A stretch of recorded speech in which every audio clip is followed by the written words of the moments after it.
الحمدللہ رب العالمین والصلاة والسلام علی سید المرسلین محمد و آلہ و صحبہ اجمعین، اما بعد۔ عزیز سامعین، یہ آج کل سردیوں کے دن ہے۔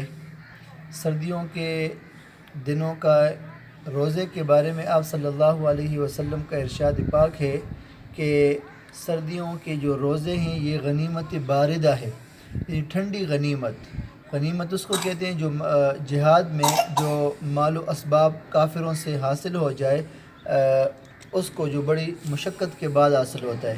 لیکن آپ صلی اللہ علیہ وسلم فرماتے ہیں کہ سردیوں کے دنوں میں روزہ رکھنا یہ غنیمت باردہ ہے، یعنی ثواب کے لحاظ سے غنیمت کے برابر ہے اور کوئی مشقت بھی اس میں نہیں ہے، ٹھنڈی غنیمت ہے۔ اس لیے کہ سردیوں کے دن میں دن بہت چھوٹے ہوتے ہیں اور روزہ بہت آسانی کے ساتھ جو ہے نا گزر جاتا ہے، نہ اس میں بھوک لگتی ہے نہ پیاس لگتی ہے۔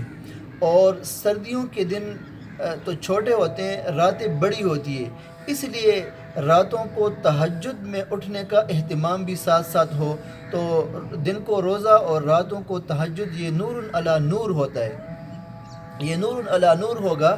اور تہجد میں آپ جو ہے نا تہجد میں اللہ تبارک و تعالیٰ سے دعا کرنا، اللہ تبارک و تعالیٰ سے مانگنا، اللہ تبارک و تعالیٰ کے ساتھ باتیں کرنا، مناجات کرنا، یہ اللہ تبارک و تعالیٰ آدھی رات کے بعد آسمانی دنیا پر آ جاتے ہیں، بہت زیادہ قریب آ جاتے ہیں۔ ویسے بھی اللہ تعالیٰ بندے کے شہرک سے زیادہ قریب ہے اور پھر مزید اللہ تعالیٰ قریب آ جاتے ہیں، اور تہجد میں تو اللہ تعالیٰ خصوصی طور پر دعائیں قبول فرماتے ہیں۔